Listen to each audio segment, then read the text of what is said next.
Assalamualaikum warahmatullahi wabarakatuh. Selamat siang dan salam sejahtera bagi kita semua. Eh, pada kesempatan sore ini kita akan melaksanakan kegiatan rutin kita yaitu Genbit Talks ke-14 dengan judul Keragaman Flora di Taman Nasional Gunung Palung untuk Pakan Orang Hutan. Nah, sebelum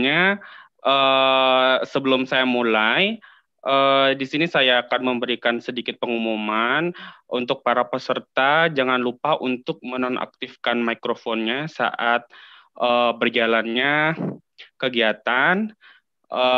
Kemudian untuk pertanyaan bisa melalui kolom komentar di kanal YouTube maupun di ruang Zoom. Dan untuk link presensi nanti juga akan dibagikan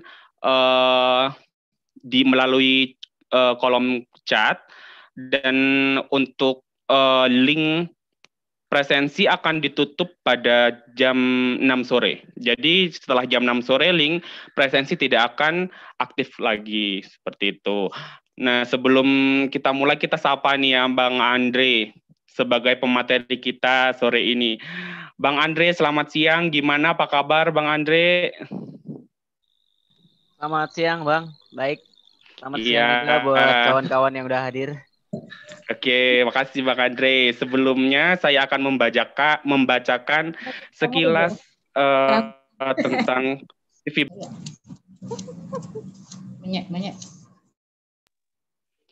Untuk nama panjang Bang Andre yaitu Andre Ronald, Sarjana Kehutanan. Kelahiran dari Bengkayang 11 Juni 95. Ini Bang Andre berasal dari Kalimantan Barat. Bang Andre sendiri merupakan alumni dari Fakultas Kehutanan Universitas Tanjung Pura Pontianak Kalbar. Bang Andre sendiri merupakan founder dari Suara Konservasi Kalbar. Untuk saat ini, Bang Andre bekerja sebagai ahli botanis dan koordinator survei di Yayasan Palung Ketapang. Nah, itu saja ya, sekilas tentang Bang Andre, agar kita semuanya lebih kenal gitu ya. Bang Andre, gimana? Udah siap belum untuk sharing ke kita? Boleh, Bang. Oke, Bang Andre sudah siap ya. Agar mempersingkat waktu, saya persilakan Bang Andre untuk mempresentasikan. Silahkan Bang Andre. Gimana? Udah kelihatan, Bang? Ini slide saya. Kelihatan. Oke, suara saya juga kedengaran ya?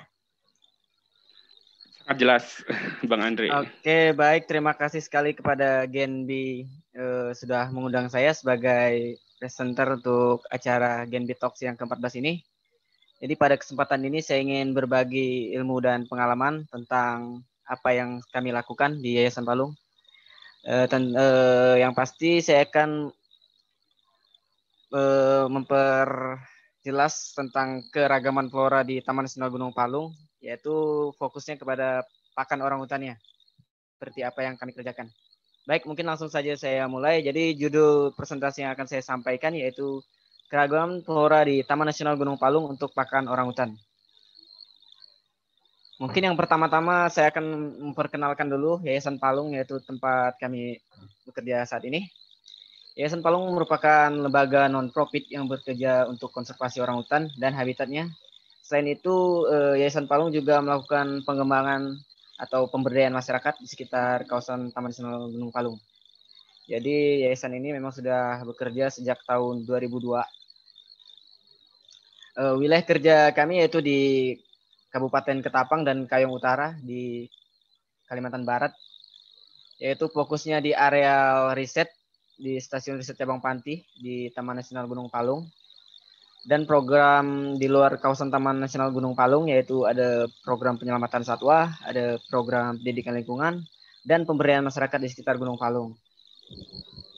Nah, jadi di sini peta kawasan kerja kami. Ini yang kuning-kuning ini areal riset di Taman Nasional Gunung Palung. Selain itu juga ada hutan desa nih di luar kawasan Taman Nasional Gunung Palung.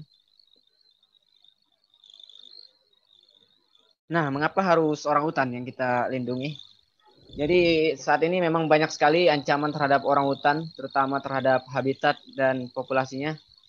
Salah satunya yaitu kebakaran hutan, pembukaan wilayah hutan, penebangan liar, yang menyebabkan rusaknya habitat orang hutan, sehingga menyebabkan penurunan populasi orang hutan.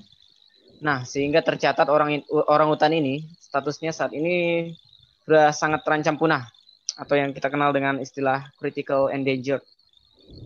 Nah, selain itu, orang hutan ini juga merupakan spesies dasar bagi konservasi, yaitu umbrella species. Karena orang hutan ini menjadi indikator, artinya hilangnya orang hutan mencerminkan hilangnya ratusan spesies flora dan fauna yang lainnya. Jadi seperti itu. Selain itu, orang hutan juga memegang peranan penting dalam proses penyebaran biji. Karena setiap biji dari buah-buahan yang orang hutan makan, ini akan tersebar melalui fesesnya, sehingga akan meregenerasi hutan, seperti itu. Atau biasa kita kenal orang hutan itu sebagai petani hutan. Jadi memang sangat penting kita melakukan konservasi terhadap spesies yang langka ini. Oke, ini saya bercerita sedikit tentang hutan Kalimantan. Jadi Kalimantan merupakan pulau terbesar ketiga di dunia. Jadi memang Kalimantan ini diberikan anugerah yang sangat luar biasa ya, memiliki keanekaragaman jenis flora dan fauna. Jadi untuk flora sendiri, Kalimantan itu memiliki 10.000 sampai 15.000 jenis tumbuhan berbunga, yang diantaranya itu 3.000 jenis pohon. Jadi sebagian besar pohon-pohon di Kalimantan ini dihuni oleh pohon-pohon dari famili Dipterocarpaceae atau yang dikenal dengan jenis meranti-merantian.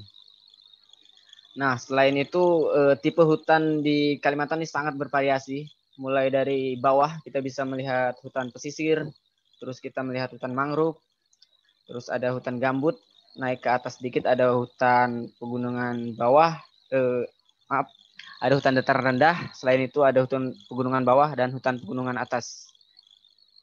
Jadi memang hutan di Kalimantan ini menjadi habitat bagi beberapa satwa penting, terutama bagi orang hutan. Oke, kita lanjut. Ini Taman Nasional secara umum. Jadi secara administrasi, Taman Nasional ini terletak di Kabupaten Ketapang dan Kayong Utara. Jadi memang secara administrasi posisinya itu terbagi dua di dua kabupaten. Jadi memang Taman Nasional Gunung Palung ini juga merupakan salah satu taman nasional yang memiliki ekosistem terlengkap di Indonesia. Dengan luasan itu kurang lebih 90 hektar. Nah, untuk floranya sendiri yang sudah tercatat itu setidaknya ada 450 jenis tumbuhan berkayu. Termasuk di dalamnya itu ada 70 jenis dari famili Dipterocarpaceae, meranti-merantian. Ada 2.000 jenis anggrek, 1.000 jenis paku-pakuan, dan yang lain-lain. Selain itu juga ada 76 jenis mamalia penting, termasuk diantaranya itu ada 10 jenis primata seperti bekantan, oa, kelasi, orangutan, dan 236 jenis burung, termasuk di sini jenis endemik Kalimantan yang juga sudah mulai langka, yaitu enggang gading atau Rhinoflak bigil. Oke, ini sekilas tentang Taman Nasional Gunung Palung. Ini stasiun riset Cabang Panti. Jadi stasiun riset Cabang Panti kami ini berada di dalam kawasan Taman Nasional Gunung Palung. Dalam pengelolaannya kami bekerja dengan Balai Taman Nasional Gunung Palung. Jadi untuk luasannya sendiri itu 2.100 hektar. Dengan lokasi kerja kami itu memiliki 8 tipe hutan. Di antaranya itu ada hutan rawa gambut atau peat swamp, ada freshwater swamp atau hutan rawa air tawar, ada alluvial, ada lowland sandstone, ada upland granite, lowland granite, kerangas, dan upper mountain. Jadi memang sangat lengkap sekali mempelajari tipe-tipe habitat di stasiun riset ini. Untuk orang hutan sendiri yang berhasil dikumpulkan oleh teman-teman di stasiun riset Cabang Panti itu sampai saat ini tercatat 910 individu orang hutan. Dan yang sudah teridentifikasi 515 jenis, 395 jenis diantaranya belum teridentifikasi. Data mengikuti orang hutan sejauh ini kita ada sekitar 406 kali per tahun. Dan untuk pakan orangutan sendiri, lebih dari 6.000 individu tumbuhan di dalam 70 plot pengamatan itu merupakan pakan orangutan. Dan yang sudah teridentifikasi tingkat genus itu 115 jenis dan teridentifikasi sampai spesies ada 300 jenis.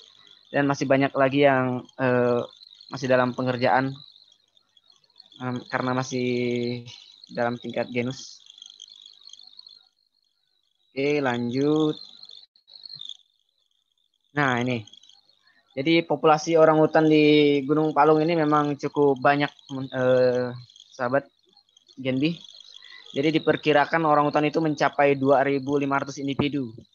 Ini menurut data tahun 2005, yaitu penelitian yang dilakukan oleh Andrea Johnson. Untuk data terbarunya mungkin sedang dalam pengerjaan sekarang, belum dipublikasi. Jadi memang kepadatan orangutan di Gunung Palung ini rata-rata itu 3 individu per kilometer persegi. Dengan kepadatan di pegunungan itu 2,4 individu orangutan. Dan yang paling banyak itu adalah di habitat rawa gambut yang menjadi habitat favorit bagi orangutan di Gunung Palung. Yaitu di hutan rawa gambut primer ini populasi orangutan itu mencapai 4,1 individu per kilometer. Nah, untuk tipe habitat sendiri yang memiliki ketersediaan pakan bagi orangutan di Gunung Palung itu yaitu habitat mountain di pegunungan, habitat granit di hutan dataran rendah, ada alluvial, freshwater, dan pit swamp. Pit swamp ini atau hutan rawa gambut ini memang menjadi habitat favorit juga bagi orangutan di Gunung Palung karena di habitat pit swamp ini menyediakan selalu menyediakan pohon berbuah yang tidak tergantung musim. Karena ada jenis-jenis seperti Syzygium, Ficus di hutan rawa gambut ini sehingga memungkinkan orangutan untuk dapat terus makanan di habitat ini. Sekarang kita lanjut. Ini habitat orangutan. Jadi memang secara umum orangutan ini banyak ditemukan pada dataran rendah hingga ketinggian 200 sampai 400 mdpl ini menurut Eric Meyer. Sedangkan di Gunung Palung sendiri itu lebih banyak ditemukan di hutan rawa gambut. Memang dalam ketinggian kisaran yang disebutkan oleh Eric Meyer ini. Orangutan Borneo juga atau orangutan Kalimantan, Longopicneus rumbii ini menghuni hutan dataran tropis dan hutan rawa sampai 500 mdpl. Kadang-kadang bahkan dapat lebih tinggi dari 500 mdpl apabila terdapat gangguan. Misalnya habitat pada hutan dataran rendahnya terganggu. Jadi orangutan akan beradaptasi naik pada ketinggian yang lebih tinggi. Terus penyebaran suatu komunitas orangutan dipengaruhi oleh keberadaan dan produktivitas pohon pakan, terutama yang menghasilkan buah. Jadi memang orangutan ini sangat, karena dia merupakan hewan frugivora ya, makan buah-buahan. Jadi memang sangat tergantung pada ketersediaan pakannya. Jadi kita kalau ingin meneliti orangutan, jadi kita harus melihat bagaimana potensi keberadaan pohon pakannya. Apabila memiliki produktivitas pohon pakan yang tinggi, kemungkinan orangutan akan betah untuk menjadikannya habitat di areal tersebut seperti itu. Nah, untuk kriteria habitat orangutan, ini rata-rata jenis pohonnya itu minimal itu di atas 10 cm. Kalau di bawah itu mungkin orangutan kesulitan untuk membuat sarang dan kesulitan juga karena pohon di bawah 10 cm biasanya belum berbuah. Nah, selain itu minimal 60 sampai 80% itu merupakan pakan orangutan. Selain itu dari 60 sampai 80% ini 80 sampai 90% diantaranya merupakan sumber pakan yang merupakan jenis pohon penghasil buah-buahan. Jenis pohon penghasil buah-buahan di sini maksudnya adalah jenis pohon yang bisa dimakan oleh orangutan. Dan 30 sampai 40% diantaranya adalah jenis pohon penghasil buah dengan musim buah berbeda. Dengan musim buah berbeda artinya karena tidak setiap tumbuhan mempunyai musim buah yang sama. Jadi habitat orangutan juga harus mendukung ketersediaan pohon buah yang selalu ada karena orangutan setiap harinya butuh makan. Jadi memang habitat yang layak itu juga harus memiliki jenis-jenis pohon yang memiliki musim buah berbeda. Seperti itu, teman-teman. Kita lanjut. Oke, ini habitat rawa gambut. Jadi habitat rawa gambut yang ada di Gunung Palung ini. Untuk pengertiannya sendiri, hutan rawa gambut ini merupakan hutan yang tumbuh dan berkembang di wilayah yang selalu tergenang air. Nah, bedanya dengan hutan rawa air tawar, hutan rawa gambut ini substratnya itu berasal dari bahan organik yang menumpuk dan tidak terdekomposisi secara sempurna. Sehingga substratnya itu seperti berupa sisa-sisa tumbuhan, kayu. Nah, untuk jenis-jenis yang dominan di hutan rawa gambut ini yaitu jenis-jenis nyato atau Palacium leucarpum, ada jenis-jenis Temonurus, jenis-jenis Syzygium, Xanthophyllum, Garcinia, Sorea juga ada beberapa jenis di hutan rawa gambut yang mendominasi di sini. Ada jelutung atau Diera polyphylla, ada Tetrameristra glabra. Tetrameristra glabra ini juga merupakan salah satu makanan favorit bagi orang hutan untuk di Gunung Palung. Nah, jika jenis ini berbuah, biasanya orang hutan di Gunung Palung itu akan menghabiskan hari-harinya di satu pohon ini sampai pohonnya habis. Maksudnya sampai buahnya habis seperti itu. Nah, setelah buahnya habis, baru dia akan membuat sarang baru. Ada juga yang menarik di habitat rawa gambut yaitu Gonistylus bancanus. Ini pohon ramin. Pohon ini juga tidak menjadi pakan bagi orang hutan, tapi menjadi penting karena populasinya sekarang sudah sangat terancam. Oke, kita lanjut ke hutan rawa air tawar. Hutan rawa air tawar bedanya dengan gambut yaitu dia hutan yang tumbuh dan berkembang di wilayah yang selalu tergenang air. Jadi air yang menggenangi hutan rawa air tawar ini berupa air tawar. Jadi hutan ini biasanya kondisinya itu tergenang secara periodik maupun permanen. Biasanya terdapat di tepian sungai atau di tepian bakau. Nah, jenis-jenis yang umum di sini sebenarnya kurang lebih juga dengan jenis-jenis yang ada di hutan rawa gambut. Di antaranya itu Syzygium, Sorea, Diospyros, Xanthophyllum, Carnosperma, dan Silopia malayana. Habitat ini juga bisa kita temukan beberapa potensi pakan orang hutan karena memang jenis-jenisnya sedikit mirip juga dengan yang di rawa gambut. Di sini juga banyak jenis-jenis pohon berbuah yang merupakan jenis pakan bagi orang hutan. Oke, sekarang kita lanjut. Ini tanah aluvial. Jadi hutan aluvial ini adalah hutan yang tumbuh dan berkembang pada tanah aluvial. Jadi substrat hutannya itu berupa tanah aluvial. Tanah aluvial ini yaitu tanah yang berasal dari endapan lumpur dan pasir halus yang mengalami erosi. Ini juga merupakan salah satu habitat yang subur dan memiliki keanekaragaman jenis yang cukup tinggi. Jadi jenis-jenis tumbuhan yang dominan di sini berdasarkan hasil pengamatan kami yaitu jenis Sorea spp. Memang banyak sekali jenis-jenis Sorea pada habitat ini. Selain itu jenis Syzygium yang selalu hadir pada setiap habitat. Jenis ini memang merupakan jenis yang mendominasi di berbagai habitat baik dari dataran rendah sampai ke dataran tinggi. Nah, selain itu ada Bacaurea spp, ada Gymnacranthera, ada Aglaya, Diospyros, dan Artocarpus. Di sini juga merupakan habitat bukan habitat ya, hutan yang memiliki produktivitas pohon pakan orang hutan yang cukup tinggi. Jadi jika musim berbuah, kita juga bisa menemukan keberadaan orang hutan di sini. Nah, ini hutan kerangas. Hutan kerangas ini adalah hutan yang miskin unsur hara. Jadi hutan kerangas ini biasa tumbuh di tanah botsol, tanah pasir, dan masam. Berasal dari bahan induk batuan yang mengandung silika. Jadi memang hutan ini sangat miskin hara dan memiliki pH yang rendah. Sehingga jenis-jenis tumbuhan di sini sangat jarang berukuran lebih kecil, daunnya juga beradaptasi sehingga lebih kecil dan tebal. Sangat mudah sekali dikenali dengan ciri khas biasa berpasir putih dan tumbuhannya kerdil pada habitat ini. Nah, jenis-jenis yang dominan di sini yaitu Syzygium, ada Tristaniopsis nerguensis, ada Alstonia, Adinanda, dan Gymnostoma nobil. Biasanya orangutan sangat jarang pada habitat ini. Namun pada beberapa kondisi kita juga pernah menemukan orangutan pada habitat ini. Mungkin karena orangutannya terdesak karena kebutuhan pakannya.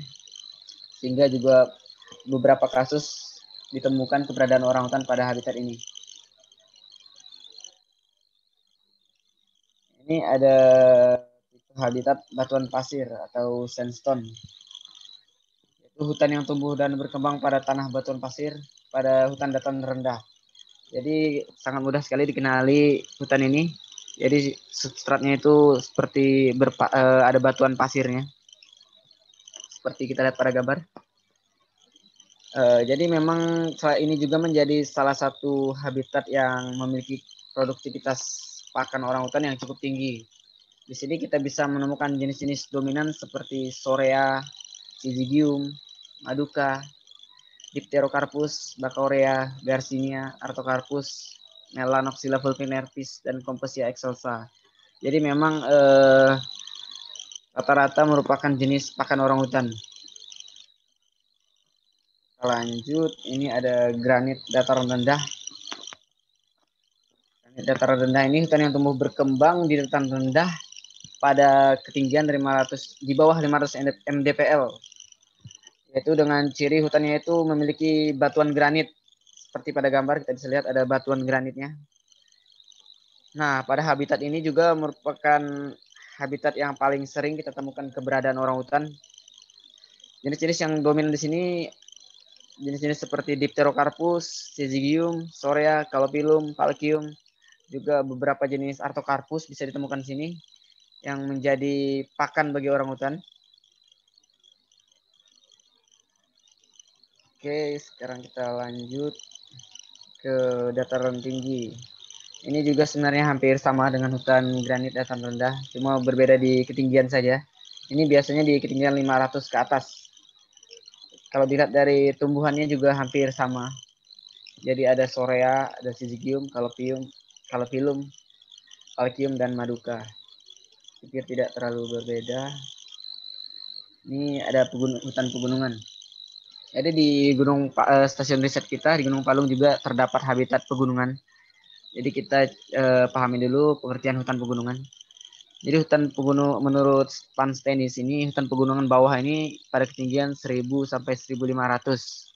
Terus pegunungan atas pada ketinggian 1000 sampai 2400 mdpl dan subalpin itu 2400 mdpl. Nah, kalau kita lihat di Gunung Palung ini kan ketinggiannya itu cuma 1100 mdpl kalau tidak salah. Kenapa itu disebut hutan pegunungan? Karena memang hutan-hutan yang ada di Kalimantan itu merupakan hutan pegunungan yang terkena efek Meissner Hebung, artinya ada efek pemampatan vegetasi sehingga pada ketinggian yang rendah dia sudah memiliki vegetasi seperti di hutan pegunungan. Lebih singkatnya kita bisa lihat dari ciri hutannya. Jadi memang ciri hutan pegunungan ini dicirikan kurang lebih pada hutan kerangas karena hutan pegunungan memiliki unsur hara yang sedikit atau miskin unsur hara sehingga pohonnya itu lebih kerdil dan adaptasi daunnya itu seperti daun jarum dan ukurannya lebih tebal. Jadi memang sangat mirip kondisinya pada hutan kerangas.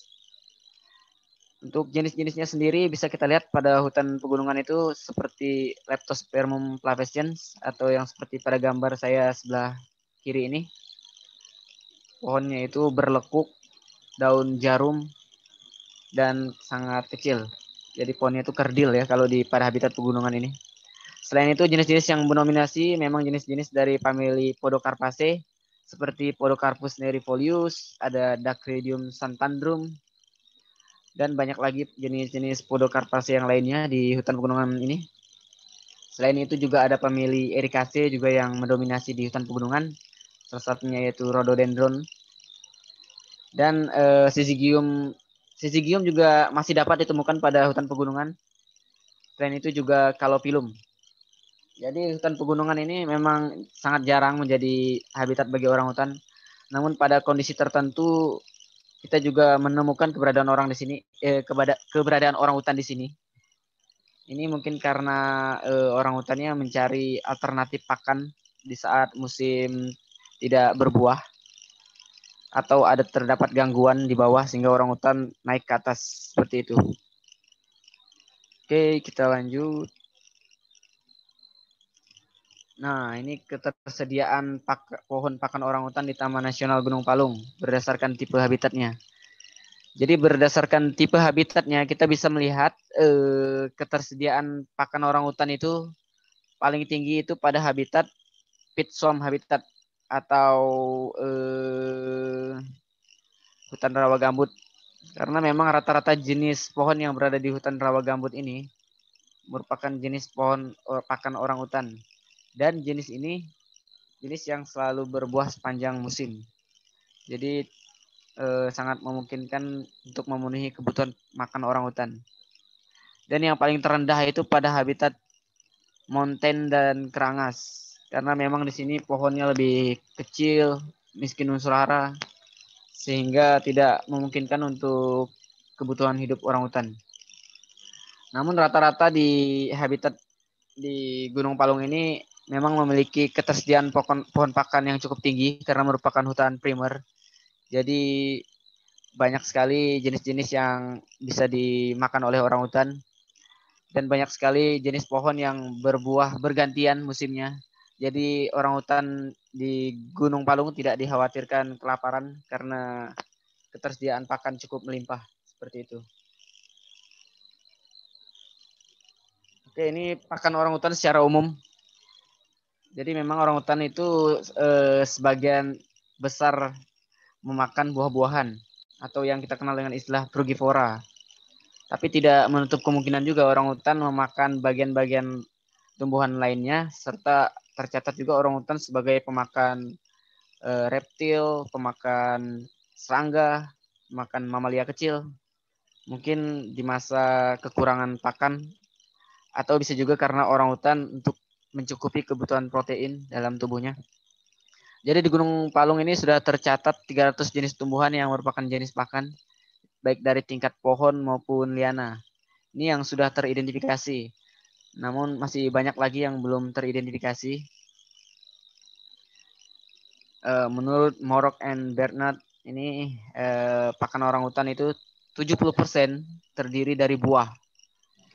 13,4% itu terdiri dari daun, 5,1% terdiri dari bunga, 4,9% terdiri dari kulit kayu, 3,7% jenis-jenis invertebrata, dan 2,9% itu umbut. Oke, ini mungkin sudah umum materinya. Kita lanjut. Oke, jadi pada umumnya orang hutan itu sangat menyukai buah-buahan yang berdaging lembek, berbiji, termasuk buah yang berbiji tunggal ataupun buah yang berbiji banyak atau buah beri seperti pikus, nangka-nangkaan. Selain itu orang hutan juga tercatat sebagai pemakan telur. Ini menurut Maynard, pemakan telur burung, vertebrata kecil seperti tupai, tokek, dan kukang, serta menyukai madu. Untuk jenis famili yang sering dimakan oleh orang hutan itu tumbuhan dari famili Moraceae atau nangka-nangkaan. Dan ada juga Anonaceae, Malvaceae, Meliaceae, Anacardiaceae, Burseraceae, Myrtaceae, Sapotaceae, Pagaceae, dan Dipterocarpaceae. Untuk Dipterocarpaceae ini jenis yang dimakan orang hutan itu jenis-jenis Dipterocarpus. Nanti kita akan lihat fotonya. Oke, ini saya akan tampilkan beberapa jenis pakan orangutan. Ini adalah nyatoh atau Maduka kingiana. Ini juga menjadi pakan orangutan. Bisa kita lihat pada gambar ini. Nah, pada gambar ini kawan-kawan bisa lihat orangutan sedang memakan buah nyatoh atau Maduka kingiana. Jadi bagian yang dimakan itu bagian buahnya. Maduka kingiana ini bisa ditemukan pada habitat sandstone. Jadi memang sangat banyak sekali ditemukan pada habitat sandstone. Nah, pada musim berbuah, orangutan sangat menyukai buah ini. Buah dari Maduka kingiana. Oke, kita lanjut. Ini buah Artocarpus. Buah kubing kalau kita sebut dalam bahasa lokal. Ini buahnya ini teksturnya sangat lembek, rasanya manis. Pada musim berbuah, orangutan sangat suka sekali memakan buah ini. Bahkan orangutan bisa bertahan beberapa lama di pohon tersebut untuk memakan buah ini. Biasanya orangutan akan berpindah-pindah tempat setiap harinya. Tapi jika musim berbuah Artocarpus pubicortex, orangutan biasanya biasa bertahan beberapa lama di tempat tersebut hingga buahnya habis. Seperti itu, teman-teman. Ini Artocarpus pubicortex.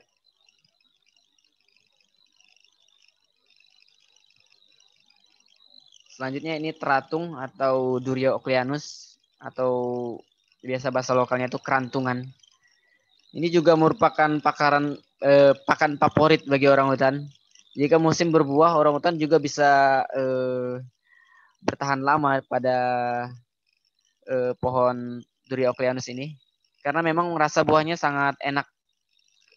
Manusia juga sangat suka dengan rasa buah ini karena buahnya itu teksturnya lembut dan sangat manis, berbeda dengan durian pada umumnya. Oke, kita lanjut.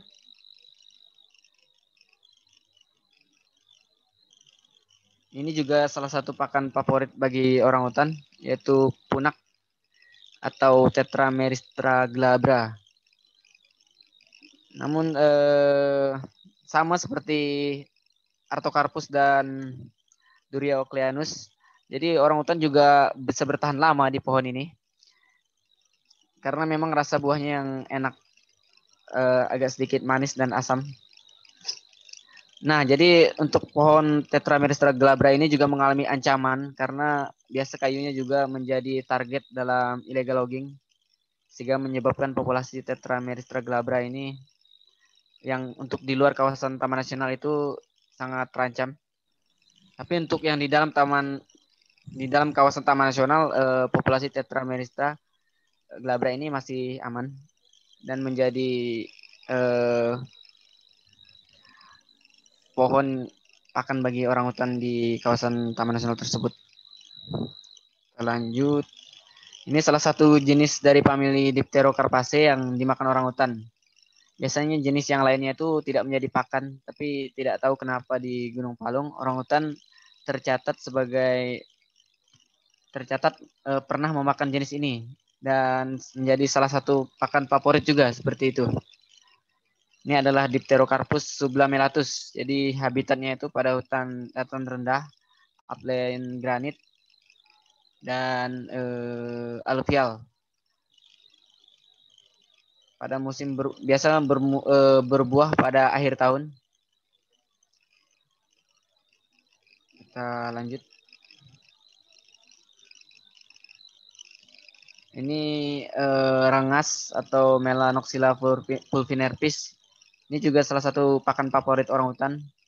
Jadi habitatnya itu di hutan sandstone, hutan batuan pasir dan aluvial biasanya. Jenis ini juga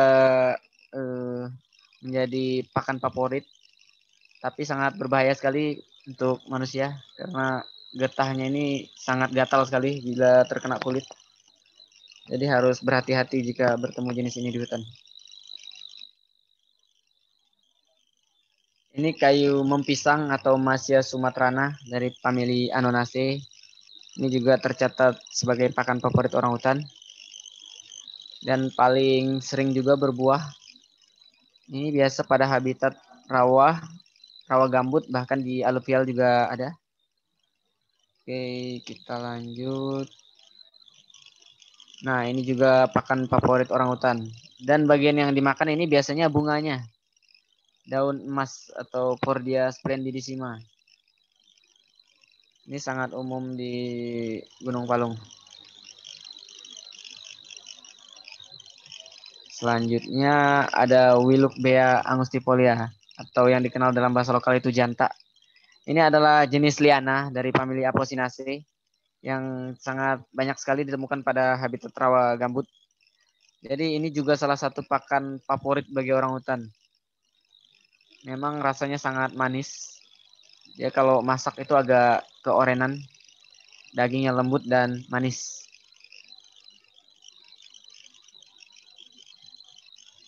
Ini Ficus dubia atau kayu ara. Ini juga salah satu pakan orang hutan. Karena Ficus ini memang selalu berbuah sepanjang musim, maka dari itu Ficus bisa menjadi pakan yang mencukupi kebutuhan makan orang hutan di saat buah lain tidak berbuah seperti itu. Selain orang hutan juga Ficus juga menjadi pakan bagi beberapa jenis mamalia lainnya seperti tupai, kelasi, monyet, dan Ficus juga menjadi pakan bagi enggang atau enggang gading atau rhinoflak bigil. Mungkin ini saja jenis-jenis pakan yang bisa saya tampilkan. 10 jenis. Mungkin sekian presentasi dari saya. Saya ucapkan terima kasih. Dan saya kembalikan ke moderator. Silakan Bang Tobib. Oke, terima kasih banyak Bang Andre. Selanjutnya kita akan masuk pada sesi diskusi ya. Di sini saya lihat sudah ada beberapa pertanyaan melalui kolom chat di kanal Zoom. Oke, pertanyaan yang pertama yaitu dari Mbak Sekar Pratiwi. Nah, pertanyaannya, apakah pada musim tertentu orang utan juga akan mengkonsumsi buah dari tanaman tertentu? Ini maksudnya pada musim tertentu orang utan juga akan mengkonsumsi buah dari tanaman tertentu yang mungkin yang sebelumnya belum pernah terrecord seperti itu, Mas ya. Oke, mungkin bisa langsung saya jawab, Mas. Ya, ya. Oke, jadi memang orang hutan ini bersifat oportunis, jadi beradaptasi ya. Jika kondisi buah pada misalnya sebut saja pada rawa gambut tidak ada, mungkin dia akan naik ke habitat lainnya mencari yang sedang berbuah. Jika buah tidak ada juga orang hutan biasanya mengkonsumsi rayap seperti itu dan mengkonsumsi umbut dari jenis-jenis Zingiberaceae seperti itu. Dan juga orang hutan pernah tercatat sebagai pengkonsumsi umbut rotan. Seperti itu, Bang. Nah, untuk pengenalan jenis pakan, biasanya orang hutan ini belajar dari induknya. Jadi orang hutan itu melihat induknya makan ini, oke, tercatat nih di memorinya. Ini merupakan jenis pakan. Nah, biasanya dia mungkin tidak memakan apa yang tidak diajarkan induknya, seperti itu. Oke. Pemahaman Jadi, saya seperti itu, Bang. Iya, saya juga pernah baca gitu ya, Mas ya. Kayak misal konflik-konflik antara orang hutan dengan masyarakat gitu, penduduk sekitar area hutan gitu ya, habitat orang hutan gitu. Misalnya konfliknya itu karena orang hutan itu kadang mereka itu makan dari perkebunan warga kayak gitu. Nah, makanya itu mereka itu seperti kelapa sawit gitu. Makanya saya sering baca itu kan berita tentang orang hutan yang dibunuh gitu karena mereka menjadi hama gitu di kelapa sawit gitu. Apakah Mas Andre pernah menemui langsung gitu kan kejadian seperti itu gitu kan? Menurut saya itu tragis sekali gitu ya. Mungkin juga pernah tercatat beberapa konflik yang serupa seperti Mas Tobib ceritakan tadi. Jadi memang orang hutan itu juga pernah memakan sawit dan dianggap hama. Tapi kalau kita lihat dari sisi primatologisnya lah bahasanya ya. Memang orang hutan pada awalnya ini kan perkebunan ini kan berupa hamparan landscape yang kemungkinan itu adalah habitat orang hutan. Nah, pada suatu ketika mungkin orang hutan itu kembali ingin melewati habitatnya. Nah, ternyata habitatnya sudah berubah menjadi perkebunan kelapa sawit. Seperti itu, Bang, kondisi yang ada. Nah, akhirnya ya mungkin karena lapar kan, yang orang hutan ini sangat adaptasi sama seperti manusia ya. Memang makhluk hidup itu beradaptasi ya. Jadi apa yang bisa dimakan ya dimakan, Bang. Karena memang itu juga Oke. tidak beracun ya. Jadi bisa dikonsumsi Jadi oleh orang hutan. dalam keadaan kepepet gitu ya, ketika Nah, ya, makanan berkurang gitu, apa aja bisa bisa dimakan gitu ya. dimakan. Mm-mm. Bahkan binatang aja dimakan gitu Mas ya, sama si Ya, orang hutan gitu ya. Mm, mm, mm, ya. mm. Oke, kita lanjut ya untuk pertanyaan berikutnya. Ini ada dua pertanyaan ya dari Mas Azrizki Wahyu dari Undip. Pertanyaan yang pertama yaitu, kira-kira apakah mungkin orang hutan juga memakan tumbuhan dari kelompok tumbuhan tingkat rendah seperti paku-pakuan? Nah, pernah ada catatan kayak gitu nggak, Mas? Atau silahkan mau dijawab dulu. Ini ada dua pertanyaan sih, mungkin satu-satu dulu aja ya. Oke, baik, langsung saja saya jawab. Jadi kalau untuk paku-pakuan belum pernah tercatat di Gunung Palung. Jadi Mungkin, emang tapi kalau untuk tumbuhan bawah, beberapa jenis Jingiberase itu juga pernah tercatat sebagai pakan orang hutan. Seperti itu, Bang. mm, kalau zingeberase sendiri itu biasanya yang dimakan apanya Mas ya? Buahnya kah atau Eh, rimpangnya gitu? rimpangnya, Bang, rimpangnya. Umbutnya itu, Oh, bagian umbut ya, bagian umbut bawah. berarti ya. Umbut itu Umbut berarti dan dia batang rimpang. muda. Ya, batang peach. Rimpang, oh, Batang oke. muda dan rimpang. Batang muda dan rimpang. Jadi kalau memang untuk paku jenis paku-pakuan sendiri belum tercatat gitu ya Mas ya. Mungkin ada Ya, kemungkinan juga sebenarnya karena mungkin memang ada kemungkinan. ada gitu ya jenis paku-pakuan yang edible gitu. Artinya dia Ya, bisa dimakan oleh manusia kan. Pernah dikatakan bahwa aku pernah baca gitu ya. Maksudnya tumbuhan yang dimakan oleh orang hutan gitu, berarti dia tidak beracun gitu kan. Nah, itu juga mungkin berlaku sebaliknya gitu ya. ya, Tumbuhan yang dimakan oleh manusia juga tidak beracun gitu bagi orang hutan gitu nggak sih Mas ya? ya benar, Bang. Ya, intinya Ya. tumbuhan tersebut tidak beracun ya, mungkin kemungkinan bisa dimakan. Cuma kita tidak tahu bagaimana si psikologis orang hutan ya kan. Karena orang hutan itu punya selera masing-masing, Bang. Ada yang Ya, ya, ya. penyuka Artocarpus, ada yang penyuka Durio seperti itu. Tapi dalam kondisi Oke. tertentu dan terdesak, mungkin sama seperti manusia. Apa yang bisa dimakan ya dimakan seperti itu. Ya, mungkin karena memang orang hutannya tidak diedukasi oleh tetuanya gitu Mas ya. Jadi mereka nggak tahu sebenarnya itu bisa dimakan atau enggak. Kan tadi dikatakan bahwa perilaku memakan suatu jenis tumbuhan juga diturunkan oleh tetuanya seperti itu ya. Ya, Jadi kemungkinan ya karena mereka belum tahu, mungkin kalau misalnya diperkenalkan bisa ada nggak sih Mas maksudnya bisa nggak sih sebenarnya itu kita memperkenalkan jenis tumbuhan tertentu gitu, misalnya yang belum pernah sebenarnya mereka makan gitu kan di habitat aslinya, tapi sebenarnya di habitat aslinya itu ada dan sebenarnya itu bisa dimakan gitu, itu bisa nggak ya. diperkenalkan kepada orang hutan itu gitu, biar mereka maksudnya diversitas makanannya itu lebih banyak gitu. Kalau untuk apa yang kita lakukan sendiri di Yayasan Palung karena kita mempelajari orang hutan liar, jadi kita tidak ikut campur dalam urusan perilaku dan pakan mereka. Jadi biarkan mereka sesuai dengan insting alaminya sebagai hewan liar seperti itu, Bang.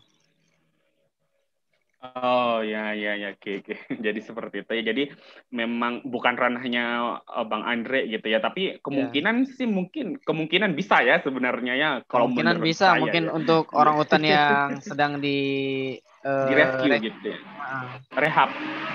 jadi dilatih untuk memakan berbagai jenis tumbuhan kan. Artinya orang hutan Hmm, tidak kelaparan jika dilepas liarkan di alam seperti itu. Mungkin bisa. ya. Oke. Nah, ini masih dari pertanyaannya Bang Rizky ya.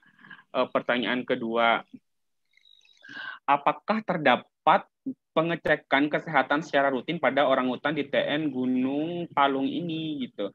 Karena tadi mungkin ya jika ada pengecekan berupa apa, seperti diketahui dengan adanya pengecekan kesehatannya dapat mencegah kepunahan orang hutan yang disebabkan oleh faktor internal tubuhnya. Nah, gimana nih Bang Andre? Apa Bang Andre Memang juga ada terlibat gitu? tim khusus kita yang bergerak di bidang itu, namun saya kurang tahu pasti. Tapi setidaknya saya bisa menjelaskan sedikit. Jadi memang ada tim riset juga di stasiun riset Cabang Panti yang mempelajari tentang feses orang hutan. Jadi dari feses tersebut dia mempelajari ada bakteri, kandungan bakteri apa saja yang terdapat dalam feses tersebut. Jadi ini bisa menjadi indikator bahwa orang hutan tersebut sehat atau tidak. Juga bisa melihat gizi dari apa yang mereka makan, seperti itu, Bang. Oke. Jadi Tapi kadang untuk juga, detailnya saya kurang paham juga sih kalau itu. ya nggak apa. Jadi memang apa ya, ada tim khusus gitu ya yang memang eh, menangani masalah kesehatan dari orang hutan ini ya. Kadang ada juga yang ke parasit kayak gitu-gitu ya kalau nggak salah gitu. Oke. Untuk pertanyaan selanjutnya yaitu dari Dira dari UT, apakah terjadi perebutan wilayah kekuasaan yang terrecord saat pemilihan pohon untuk pakannya gitu. Jadi apakah ada kayak kompetisi gitu dari antar populasi yang ada di dalam TN itu, Mas? Antar apa sih orang hutan itu tadi untuk memperebutkan areanya gitu. Jadi orang hutan juga memang tercatat sebagai tipe hewan yang memiliki wilayah kekuasaan seperti itu ya, Bang. Jadi dia punya jantan prime. Jantan prime ini artinya jantan utama yang menguasai suatu wilayah habitat. Jadi dia tuh ciri khasnya itu punya flank. Flank itu artinya ada bantalan pipi. Itu jantan dewasa yang menguasai wilayah. Nah, memang terjadi perebutan jika sama-sama prime nih. Kalau dia jantan muda biasa, mungkin akan kalah nih sama yang prime seperti itu. Nah, kalau ada kasus terjadi perebutan kekuasaan, kemungkinan dia ini sama-sama prime yang memiliki bantalan. Tapi kalau dia dengan jantan yang biasa, mungkin yang jantan biasa ini akan mengalah karena dia dari jauh sudah memberikan tanda, itu ada bunyi keras seperti teriakan. Itu adalah tanda dia menandai wilayahnya seperti itu. Biasa Oke. kalau betina itu akan datang dan akhirnya kawin. Nah, kalau jantan lain mungkin mendengar itu akan lari dan mencari Hmm, wilayah yang lain seperti itu, Bang. oke. Oke, cukup jelas ya. Eh, saya pindah ke kanal YouTube, kayaknya juga ada yang bertanya nih ya. Hmm, oh, ini ada yang menambahkan ya, Mas Eko Zeltrax. Ini dia menambahkan kisah tadi yang orang hutan ya. Dia pernah melihat orang hutan di perkebunan sawit hingga mereka membuat sarang di bawah tandan kelapa sawit dan melihatnya sangat sedih dan miris gitu katanya ya. Memang itu salah satu konflik orang hutan yang saat ini masih sering terjadi gitu. Nah, ini ada pertanyaan. Apakah orang hutan akan terluka kalau terkena getah renghas yang bisa membuat kulit manusia melepuh atau terbakar gitu kan? Tadi dikatakan bahwa buah ini juga makanannya orang hutan gitu kan? Apa dia nggak terluka tuh makan buah ini gitu? Kalau menurut pengamatan saya memang orang hutan ini memiliki kekebalan tubuh yang cukup kuat jika dibandingkan dengan manusia. Bahkan beberapa jenis pakannya itu merupakan pakan yang gatal ya kalau dikonsumsi oleh manusia itu. Seperti rengas tadi, dan ada juga Neissia sinandra itu yang memiliki miang. Itu kalau kena ke kulit manusia juga sangat gatal. Tapi orang hutan bisa mengkonsumsinya seperti itu. Jadi karena Hmm, orang hutan ini memang habitatnya di hutan, jadi saya pikir dia punya adaptasi tubuh sehingga ada adaptasi untuk kekebalan tubuhnya lah seperti itu. jadi ya memang ini ya, orang hutan ini sudah kebal gitu ya dari Ya, getahnya atau apapun yang mungkin itu bisa melukai manusia gitu. Tapi untuk orang hutan dia udah kebal gitu. simulasi Uh, per, sederhananya seperti ini aja, Bang. Jadi ada Gimana gitu? orang yang biasa ke hutan dan ada yang jarang ke hutan. Yang biasa Aha. hutan nih dia sudah sangat adaptif sekali dengan hutan. Mungkin terkena rengas dia tidak apa-apa. Dan biasa masuk hutan tuh nggak pakai sepatu, tuh udah biasa gitu kan. Nah, kalau Ya, kita ya. yang nggak biasa ini kan jadi susah seperti itu. Iya benar ya gitu karena memang itu apa ya dari tingkat adaptasinya gitu ya karena dia ya udah terbiasa lah di situ gitu habitatnya lah di situ ya jadi ya nggak apa-apa gitu udah nggak ada ini nggak berefek racun atau apa gitu. Oke yang selanjutnya Bang izin bertanya apakah semakin berkurangnya habitat orang hutan akan mempengaruhi perkembangbiakannya jika kita asumsikan wilayah tempat makanannya semakin menyempit. Gimana itu Bang Andre? Ya memang habitat ini menjadi penting bagi orang hutan ya karena habitat ini untuk memenuhi kebutuhan makan orang hutan. Jadi jika habitat orang hutan tersebut berkurang, ini sangat berpengaruh terhadap populasi orang hutannya. Bisa jadi saja misalnya habitatnya berkurang nih. Nah, akhirnya orang hutan keluar dari habitatnya dan ternyata habitatnya itu telah berubah menjadi area lain. Misal saya sebut saja menjadi perkebunan. Nah, ini kan akhirnya menjadi konflik dan mengancam keberadaan orang hutan. Seperti itu sih saja simulasinya. Oke oke. Memang Jadi antara Jadi memang orang hutan ini membutuhkan landscape yang cukup besar karena satu orang hutan saja itu setidaknya dalam satu hari itu menjelajahi hutan itu kurang lebih 1 kilo.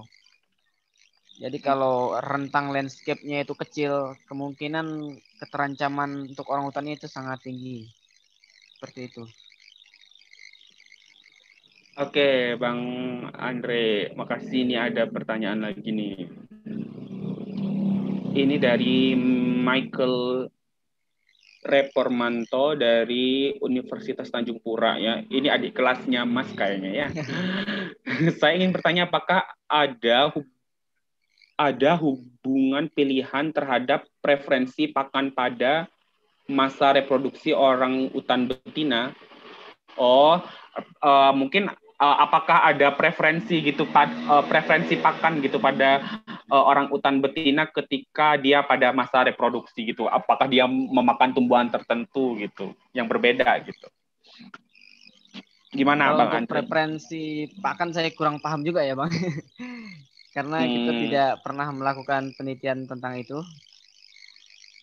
Mungkin saya oke, tidak jadi bisa jawab. uh, jadi ini PR lah ya sebenarnya untuk saya. PR ya, ya PR ini sebenarnya gitu. Mungkin dari teman-teman juga nih yang lagi skripsi gitu, nyari topik skripsi ini bisa juga gitu kan, dijadikan topik skripsi gitu ya. Ya, Preferensi pakan pada orang hutan gitu ya. Apa mungkin jangan-jangan ini topik skripsinya si si ini ya, Bang Michael Repormanto ini ya. tadi yang menanya. Ya, oke. Ini di atasnya juga ada pertanyaan. Saya rasa ini kayaknya pertanyaannya udah dijawab tadi. Apakah jenis buah-buahan yang sudah terrekod menjadi favorit orang hutan juga bisa aman dikonsumsi oleh manusia? Kayaknya udah dijawab ya Mas ya. Tadi udah ada yang bisa aman dikonsumsi, ada yang tidak aman gitu. Karena tadi contohnya Renghas, dia menghasilkan getah yang bisa melukai, mengiritasi kulit manusia gitu ya, Bang Andre ya. Iya bang, iya bang.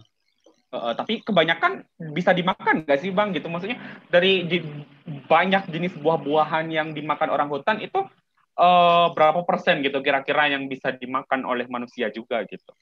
Ya, kemungkinan itu udah 80% lah bang. Ini estimasi Hmm, kasar aja lah ya. 80% kemungkinan apa yang dimakan orang hutan juga bisa dimakan oleh manusia. Tapi dengan ya. pengetahuan tambahan kita harus mengetahui apakah ada indikator lain yang menyebabkan kita tidak bisa memakannya. Seperti rengas tadi kan, Hmm, ternyata kita mengetahui, oh ini getahnya berbahaya nih. Nggak usahlah hmm. dimakan seperti itu. Apalagi tapi kalau kayak jenis durian gitu udah pastilah dimakan gitu Mas. Iya, Jadi benar. secara langsung juga orang hutan juga berkompetisi gitu dengan manusia gitu ya. Memperebutkan buah-buahan tadi itu ya. Iya. Apalagi durian gitu kan siapa yang nggak suka durian gitu. Banyak yang suka. Oke, ada pertanyaan lagi nih. Selamat sore Bang Andre, saya Eriska dari UNY. Jika di Taman Nasional Tanjung Puting ada feeding untuk orang hutan sehingga tidak terjadi kekurangan pakan. Bagaimana dengan di Taman Nasional Palung? Apakah ada upaya dari yayasan atau Taman Nasional jika ketersediaan pakan alam berkurang? Apa tadi Bang? Ada feeding? Jadi kalau katanya itu kalau di apakah ada feeding gitu kayak pemberian makan gitu loh Mas? Bang di TN area tempat abang bekerja gitu ketika kondisi ketersediaan pakan di alam di habitatnya itu berkurang gitu. Kalau secara umum memang kita di Gunung Palung membiarkan mereka hidup secara bebas di alam. Jadi tidak boleh ada namanya habituasi ya. Jadi mencoba memberi makan itu sebenarnya salah satu tindakan yang tidak baik untuk keberadaan orang hutan. Karena dapat menyebabkan orang hutannya itu habituasi. Habituasi ini artinya dia akhirnya ketergantungan dan akhirnya dia tidak bisa mencari makan sendiri seperti itu. Jadi kita harus membiarkan naluri buasnya tetap dengan instingnya sebagai orang hutan seperti itu. Karena kalau secara umum di Gunung Palung memang ketersediaan pakan untuk orang hutan itu cukup melimpah. Jadi yang menjadi masalah adalah orang hutan yang di luar kawasan Taman Nasional Gunung Palung. Kalau untuk taman individu orang hutan yang di Gunung Palung, saya pikir kebutuhan makannya cukup. Oke, tolong untuk peserta atas nama Irmawati untuk menonaktifkan mikrofonnya. Karena ini terdengar ya mengganggu. Mas operator bisa dibantu? Oke, sudah ya kayaknya ya. Oke, kita lanjutkan. Untuk pertanyaan berikutnya. Oke. Selamat sore Bang Andre, saya Agung dari SMAN 11 Kabupaten Tangerang. Hutan di Kalimantan sudah mulai mengalami banyak kerusakan yang mengakibatkan habitat orang hutan menurun. Apakah bisa jika kelompok orang hutan disebar dalam hutan atau taman nasional yang ada di seluruh Indonesia yang bertujuan untuk melestarikan orang hutan itu sendiri gitu. Orang hutannya bisa nggak sih dipindah-pindahkan, maksudnya disebarluaskan gitu. Gimana tuh Bang Andre, tanggapannya Bang Andre ya? Mungkin saya pikir tidak bisa ya, karena orang hutan ini sangat tergantung dengan habitatnya. Bahkan untuk di Kalimantan ini kan ada beberapa subspesies nih. Ada Pongo pygmaeus rumbi yang di Ketapang, ada Pongo pygmaeus morio, ada Pongo pygmaeus pygmaeus. Nah, jadi memang ketiga spesies ini saja dalam upaya konservasi ini tidak boleh sampai salah pemilihan tempat seperti itu. Karena berbeda kriteria habitatnya. Jadi memang orang hutan Kalimantan ya tetap di Kalimantan. Kalau orang hutan Sumatera ya di Sumatera. Karena kalau kita lepas orang hutan Kalimantan misalnya di Sumatera, dia belum tahu nih kondisi hutan yang di sana seperti apa. Nah, akhirnya dia dikhawatirkan ada predator seperti kalau di Sumatera ada harimau ya. Kalau memang orang hutan di Sumatera udah beradaptasi dengan harimau, jadi mereka sedikit di habitat yang lebih tinggi. Nah, kalau orang hutan di Kalimantan ini kan dia di habitat yang lebih rendah. Khawatirnya dia akan terancam dengan keberadaan predator seperti harimau. Jadi memang tidak bisa suatu orang hutan yang berada di habitat tertentu kita pindahkan ke habitat lainnya itu. Karena adaptasinya akan sulit seperti itu. Ya. Kita juga tidak tahu ya, maksudnya apakah di daerah itu tersedia makanannya si orang hutan tersebut atau tidak, kayak gitu kan. Jadi tidak bisa gitu ya. Walaupun ada kemungkinan tapi tidak dianjurkan mungkin ya. Mungkin butuh harus perlu penelitian lebih panjang gitu Mas benar, ya. Harus perlu dilakukan penelitian terkait habitatnya gitu kan, ketersediaan pakannya itu gimana, apakah nanti ada terjadi kompetisi dengan hewan apa di sana kayak gitu ya. Jadi memang untuk proses reintroduksi orang hutan atau bahkan jenis lain pun gitu ke suatu wilayah yang baru itu tidak segampang itu gitu. Jadi kayak perlu melakukan riset yang saya rasa itu cukup lama kayak gitu. Oke. Untuk selanjutnya ini sih dari Prodi Biologi UT Palangkaraya mau bertanya, apakah orang hutan di sana sering bersarang di pohon pakannya? Gitu. Berapa lama waktu peluruhan sarangnya di di Taman Nasional Gunung Puting, Gunung TNGP? Palung. Gunung Palung, sorry sorry. Apa faktor utama dalam peluruhan sarangnya? Terima kasih. Oke, kalau saya jawab saja ya untuk jenis tertentu. Jika jenis tersebut menjadi pakan favorit bagi orang hutan bisa bertahan lama di membuat sarang di pohon pakannya. Seperti yang saya sebutkan di awal tadi, yaitu pada Artocarpus pulpicortex, Tetrameristra glabra, dan Duriocleanus. Jadi orang hutan tuh bisa bertahan sampai beberapa lama sampai buahnya habis seperti itu. Baru dia akan pindah ke tempat lain. Nah, Jadi kalau untuk peluruhan sarang mungkin saya kurang paham karena bukan di bidang saya. Oke. Jadi memang dia juga bersarang gitu Mas ya di pohon pakannya itu ya, di pohon pakan orang hutan. Oke. Ada pertanyaan juga nih. Mungkin tambahan sedikit, jadi untuk Ya ya. individu orang hutan biasa sangat banyak sekali jika musim pohon tersebut berbuah. Jadi tidak hanya satu individu saja, tapi ada beberapa individu seperti itu, Bang. Oke, terima kasih. Oke. Pertanyaan lagi ini dari Nova Fajarna dari Universitas Syiah Kuala Lumpur. Izin bertanya Bang Andre, apa yang akan terjadi jika musim kemarau panjang? Apakah ada jenis makanan makanan lain yang bisa dikonsumsi oleh orang hutan untuk menghindari kepunahan? Mungkin Mbaknya menganggap bahwa di saat musim kemarau di daerah Tanjung eh, TNGP itu apa kekurangan makanan gitu ya karena mungkin kering atau apa gitu. Gimana itu Bang Andre? Oke, terima kasih. Jadi mungkin saya jelaskan kembali bahwa Gunung Palung ini merupakan habitat hujan hutan tropis ya. Jadi dia memiliki musim hujan sepanjang tahun. Jadi sangat jarang sekali mengalami kekeringan seperti itu. Dan untuk kekurangan pakan itu juga sangat jarang karena misalnya di habitat yang satu kurang pakan nih. Karena di situ sangat tinggi sekali keanekaragaman jenis. Ada beberapa jenis yang memiliki musim buah berbeda. Jadi saat musim buah yang satu tidak berbuah, masih ada cadangan nih buah yang satunya berbuah. Selain itu juga masih banyak cadangan-cadangan pakan seperti pohon-pohon buah yang bisa berbuah sepanjang musim, yaitu dari famili Myrtaceae, Syzygium, itu bisa berbuah sepanjang musim. Dan ada jenis-jenis Ficus yang juga sangat melimpah di Gunung Palung. Jadi saya pikir tidak pernah ada kasus bahwa orang hutan di Gunung Palung itu mengalami kekurangan makan seperti itu. Oke. Jadi selalu tersedia gitu Mas ya. Iya.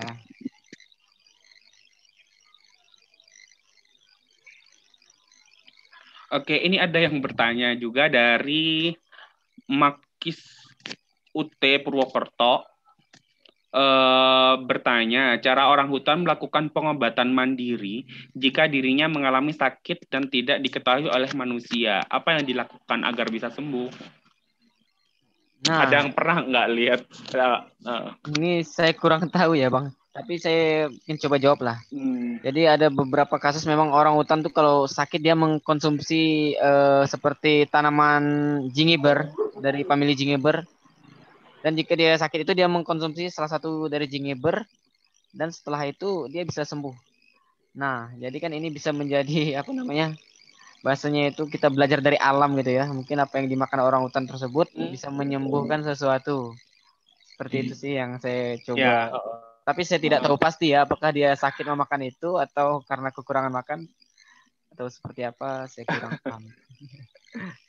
ya, ya, ya. Kayaknya perlu. Apakah sudah ada penelitiannya ya kira-kira gitu? Sebenarnya ini Belum ada Bang maksudnya penelitiannya, bisa makanya gitu saya kan belum juga bisa jawab. jadi. Iya, oh ya, iya ya. Bagus ya, kalau misalnya bisa diteliti gitu kan, apa mungkin apa yang dilakukan orang hutan itu gitu ketika dia sakit gitu ya. eh, sedang sakit apa dan dia makan buah itu ternyata tujuannya juga untuk pengobatan kayak gitu. Setelah makan itu ternyata oh sembuh gitu. Oke.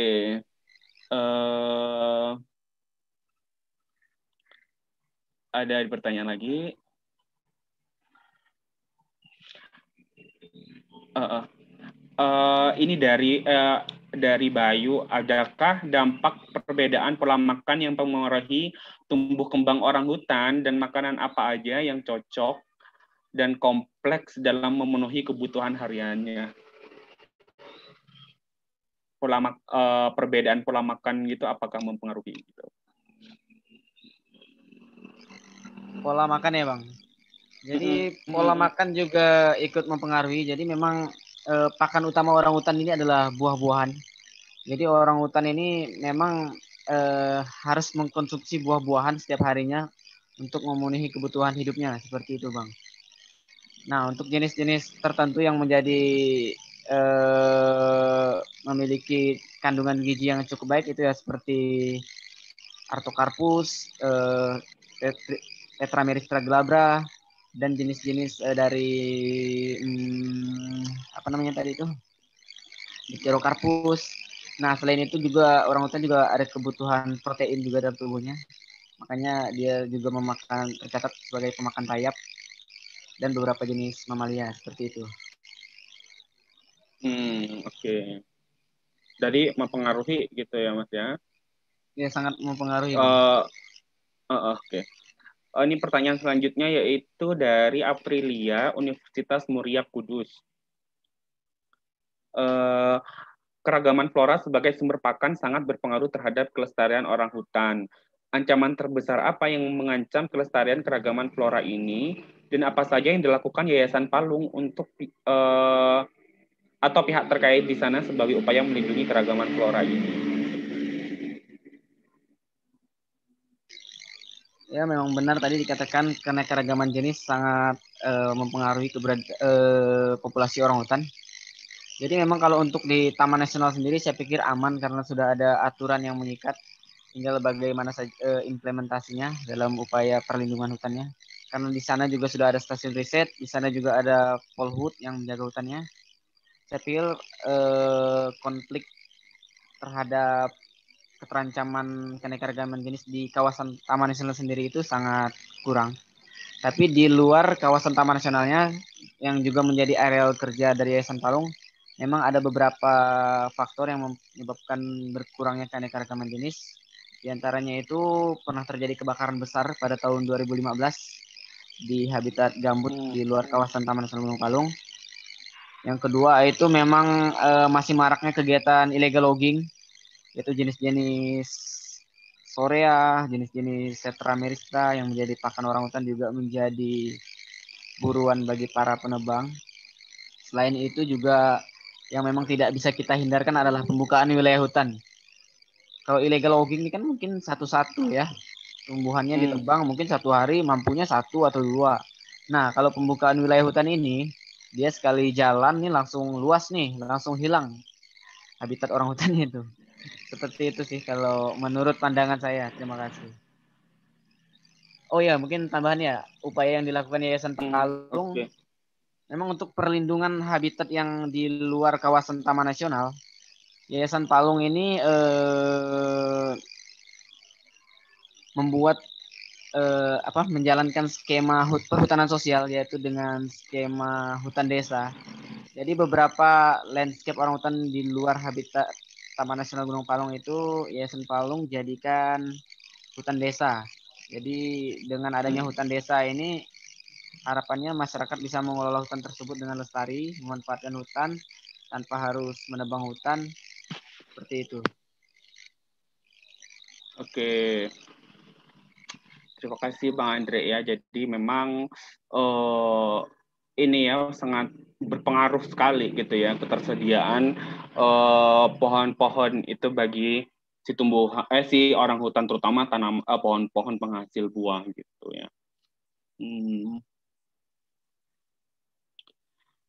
Oh, ini ada yang bertanya. Ini dari Martinus Edowai. dalam setahun orang hutan itu melahirkan berapa anak, Bang? Jadi orang hutan ini sama seperti manusia ya, jangka waktu mengandungnya itu kurang lebih 9 bulan juga. Dan saya kurang tahu berapa tahun sekali dia baru hamil lagi itu. Tapi untuk melahirkan satu anak itu dia membutuhkan waktu kurang lebih seperti manusia selama 9 bulan seperti itu. Kalau untuk rentang melahirkan anaknya itu berapa lama per tahun saya kurang tahu. Ya, oke. Jadi tapi intinya dia juga masa kehamilannya sampai melahirkan itu juga sama seperti manusia gitu, Mas ya. 9 bulan tadi ya? Ya, kurang lebih 9 bulan. Kurang lebih 9 bulan gitu. Ini ada pertanyaan lagi nih. Dari Dian UNS, kan tadi disebutkan kalau orang utan dominan makanannya buah. Tapi di kondisi kepepet, dia juga bisa makan hewan seperti invertebrata.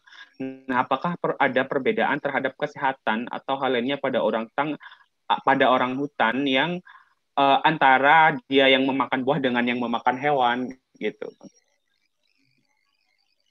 Ya, jadi untuk catatan pemakan invertebrata ini kan tidak banyak ya, jadi bukan menjadi pakan utama. Saya pikir ini tidak mempengaruhi kesehatan orang hutan karena ini juga menjadi kebutuhan orang hutan untuk mencukupi kebutuhan protein dalam tubuhnya seperti itu. Oke. Jadi belum, karena mungkin ini sebagai suplemen tambahan gitu ya bagi orang Iya. hutan gitu ya, mungkin ya Bang ya, untuk memenuhi kebutuhan proteinnya eh, nggak ada gitu ya, sejauh ini nggak ada kayak dampak negatifnya gitu, karena itu untuk memenuhi kebutuhan protein si orang hutan. Hmm. Ini ada pertanyaan lagi nih. Kan tadi dikatakan bahwa di TNGP itu tadi ada uh, 3 ya subspesies ya Bang ya? Di TNGP satu Bang, kalau di Kalimantan ada 3. Oh iya, di Kalimantan ada 3. Ini pertanyaannya ini. Apakah selama ini pelestarian di Kalimantan itu udah sesuai gitu dengan distribusi subspesies tersebut gitu? Mungkin apa ada perbedaan gitu dari perilaku mungkin gitu, atau mungkin pola makannya gitu kan? Kalau itu mungkin saya kurang paham ya. Karena yang kami lakukan di Gunung Palung ini untuk spesies Pongo Pygmeus rumbii. Jadi yang saya jelaskan tadi itu adalah apa yang kami lihat dan apa yang kami kerjakan pada salah satu subspesies yang ada di Kalimantan yaitu Pongo Pygmeus rumbii. Kalau untuk perilaku dan pelepas liaran itu mungkin ada teman-teman yang lebih berkompeten untuk menjelaskannya. Seperti itu, Bang. Oke. Oh ya Bang, ini ada pertanyaan juga ya. Kira-kira gitu anak anak orang hutan itu gitu, apakah dia juga seperti bayi manusia gitu? Apakah kan biasanya kalau bayi manusia itu baru lahir dia hanya minum ASI gitu kan, terus 6 bulan kemudian baru dia boleh makan makanan yang bertekstur gitu. Apakah orang utan juga sama seperti itu, Bang? Ya kalau sepengamatan kami di lapangan ya seperti itu Bang. Jadi memang baru lahir dia itu memang ketergantungan sama induknya. Jadi dia mengambil ASI dari induknya sehingga pada musim melahirkan ini induknya ini membutuhkan asupan makanan yang lebih besar daripada saat musim biasanya. Hmm, jadi untuk memenuhi kebutuhan nutrisi si bayi gitu ya, Iya, Bang ya. seperti itu Bang. Uh, uh. Tapi apakah hanya minum ASI aja gitu ya? Apa sampai usia berapa sampai dia itu bisa memakan misalnya daun atau apa gitu, buah Ada gitu? ada rentang usianya Bang, cuma saya tidak tahu pasti berapa usianya. Tapi ada rentang usia yang pasti sama seperti manusia. Jadi kalau dari Jadi lahir itu dia belum bisa memakan makan, daun atau buah. iya. Oh, Tapi seperti pada pada usia umumnya tertentu mamalia gitu. dia sama seperti manusia akan belajar mencoba menggigit. Dia tuh diajarkan Hmm, induknya tapi saya tidak tahu pasti pada usia berapa. Yang pasti pada oke. usia tertentu dia akan belajar menggigit, belajar memakan seperti itu. Jadi sama kayak manusia gitu. Bahkan kalau saya lihat gitu ya di ini kalau di pusat rehabilitasi gitu yang bayi-bayi yang kehilangan induknya gitu. Bahkan mereka kayak ada sekolahnya gitu ya Bang ya untuk belajar Ya. itu gitu, perilakunya itu gitu ya. Jadi kayak mulai dia belajar manjat, terus belajar mengenali makanannya. Oke, Ya, ini kalau ada secara alami di hutan kan itu diajarin oleh induknya, Bang. Nah, Mm-mm. kalau untuk yang direhabilitasi, jadi kita mengajarkan dia seperti apa yang dilakukan induknya di alam, seperti itu. Karena mungkin mereka tidak kehilangan induknya gitu ya. Jadi diasuh oleh manusia, bahkan mereka punya ibu asuh gitu ya Bang ya biasanya Ya. itu. Oh, iya benar. Uh, ini dari kanal YouTube ini ada pertanyaan, apakah dari jenis ficus selain ficus dubia, kira-kira apa jenis ficus lain yang dimakan oleh yang edible yang dimakan oleh orang hutan? Ada nggak kirain ficus dubia gitu Bang, setahu Abang Andre ini? Oh, jenis-jenis pikus di Gunung Palung cukup banyak ya, dan untuk identifikasi pikus juga cukup sulit itu. Hmm. Jadi saya pikir jenis-jenis yang biasa dimakan oleh orang hutan ini jenis-jenis pikus pencekik yang berada di atas pohon. Jadi sangat Hmm. jarang orang hutan memakan turun ke bawah untuk mengambil tikus yang di kecil-kecil yang berupa perdu di bawah. Jadi jenis-jenis yang secara umumnya adalah jenis-jenis tikus pencekik yang berada di atas pohon seperti itu.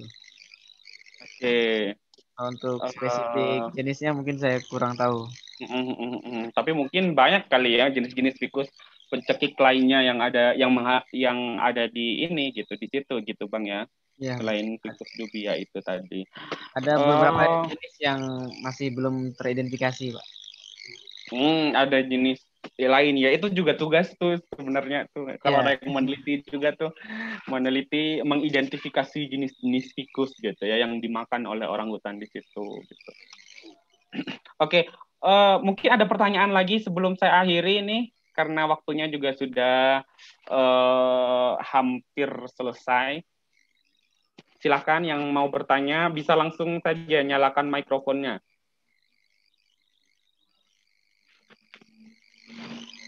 Nggak ada nih yang mau bertanya.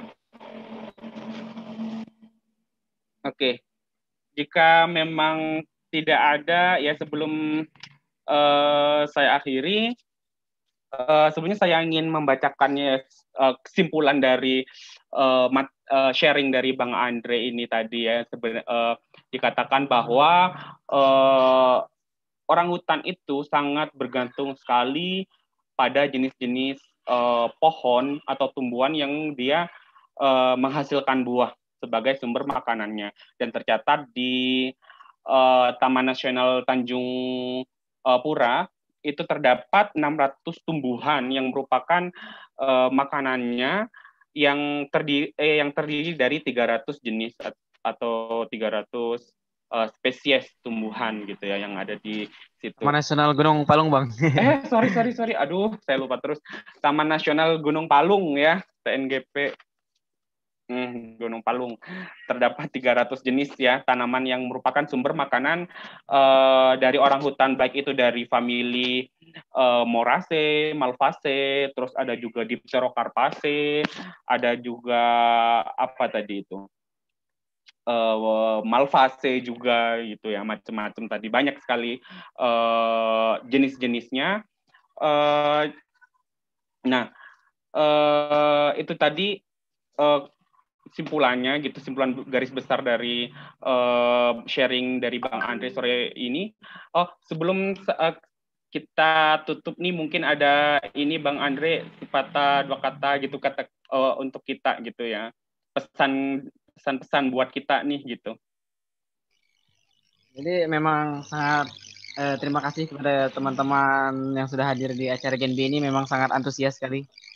Jadi beberapa pertanyaan tadi yang memang menjadi PR kita itu sangat menarik juga untuk kita pelajari bersama. Ya, jadi memang secara umum Taman Nasional Gunung Palung ini merupakan habitat bagi orang hutan dan dengan ketersediaan pakan orang hutan yang cukup tinggi. Dan bahkan di data tahun 2005 itu kita memiliki individu orang hutan itu tercatat 2.500 dan mungkin akan segera publish juga data terbaru yang masih kita kerjakan saat ini. Harapannya ya memang untuk mendukung kelestarian orang hutan kita harus melestarikan juga habitatnya dan untuk berbicara konservasi orang hutan ini kita tidak berbicara satu habitat ya, tapi kita berbicara satu hamparan landscape. Jadi kalau di Gunung Palung ini kan memang habitat orang hutan itu di Taman Nasional Gunung Palung. Tapi kalau landscape penyebarannya itu bahkan di luar kawasan Taman Nasional Gunung Palung juga merupakan landscape dari populasi orang hutan yang ada di Gunung Palung. Nah, yang menjadi masalah kami di sini yaitu menjadi masalah kami yang menjadi masalah Ya, Bang kami. Andre. Oh, ada gangguan sepertinya tadi. Oke, saya lanjutkan. Yang menjadi masalah kami di sini yaitu landscape orang hutan di luar kawasan Taman Nasional Gunung Palung ini memang beberapa rusak akibat gangguan seperti pembukaan wilayah hutan, kebakaran hutan, dan aktivitas illegal logging. Memang itu yang saat ini kami upayakan melalui program pemberdayaan masyarakat, melalui program pendidikan lingkungan, dan melalui skema perhutanan sosial yaitu skema hutan desa. Kami berupaya untuk mengurangi dampak berkurangnya populasi orang hutan seperti itu, Bang. Oke. Terima kasih banyak Bang Andre ya. Sebelum kita akhiri, sebelumnya kita ada sesi foto bersama ya. Ya, boleh. Ya, Iya. Mas Tabib. Gimana Pak? Ya. Oke, silakan dinyalakan videonya kita untuk foto bersama. Silakan dinyalakan untuk ininya, videonya.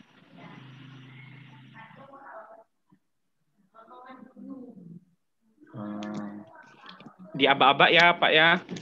Oke, sebentar, masih ada beberapa yang belum.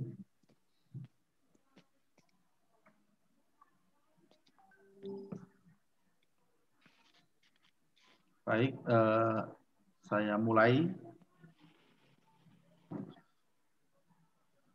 1, 2, 3, oke, satu lagi.